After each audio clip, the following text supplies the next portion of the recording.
आणि आता पाहूया मुंबई आणि पुण्यातल्या टॉप 9 बातम्या। मध्य रेल्वेवर रविवारी 5 तासांचा मेगा ब्लॉक। सीएसएमटी विद्याविहार दरम्यान अप आणि डाऊन धीम्या मार्गावर मेगा ब्लॉक असणार। सकाळी 10:48 पासून दुपारी 3:45 पर्यंत डाऊन धीम्या मार्गावरील सेवा डाऊन जलद मार्गावर वळवल्या जातील।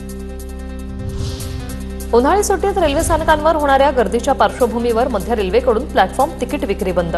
छत्रपती शिवाजी महाराज टर्मिनस, लोकमान्य टिळक टर्मिनस, कल्याण या प्रमुख स्थानकात 18 एप्रिल पासून 15 मे पर्यंत प्लॅटफॉर्म तिकीट विक्रीवर निर्बंध।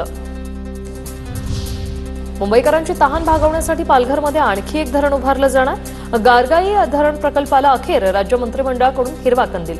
या धरणाची पाणी साठवणूक क्षमता 6 टीएमसी तर दररोजपेक्षा 11% अधिक पाणी मिळणार।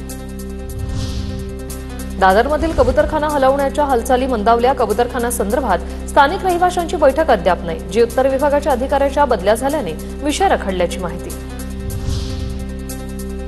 केवळ 7 वर्षाच्या असलेल्या संग्रांश निकमने केला विक्रम। अटल सेतू ते गेटवे ऑफ इंडिया हे 17 किलोमीटरचं सागरी अंतर केवळ 3 तास 11 मिनिटात पोहून पार केलं। संग्रांश दुसरीमध्ये शिक्षण घेते। या नव्या विक्रमासाठी छोट्या संग्रांशचं सर्व स्तरातून कौतुक।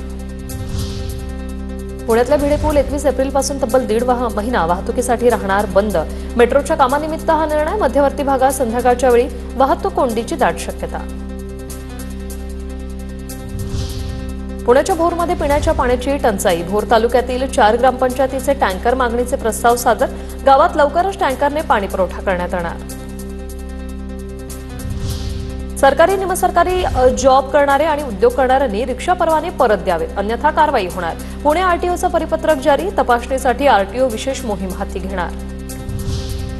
पुण्याच्या धायरीमधील कचरा प्रकल्प बंद करण्याच्या मागणीसाठी नागरिकांचं आंदोलन। प्रकल्पाला वारंवार आग लागून दुर्घटना घडत असल्याचं समोर। कचरा प्रकल्पामुळे रोगराई।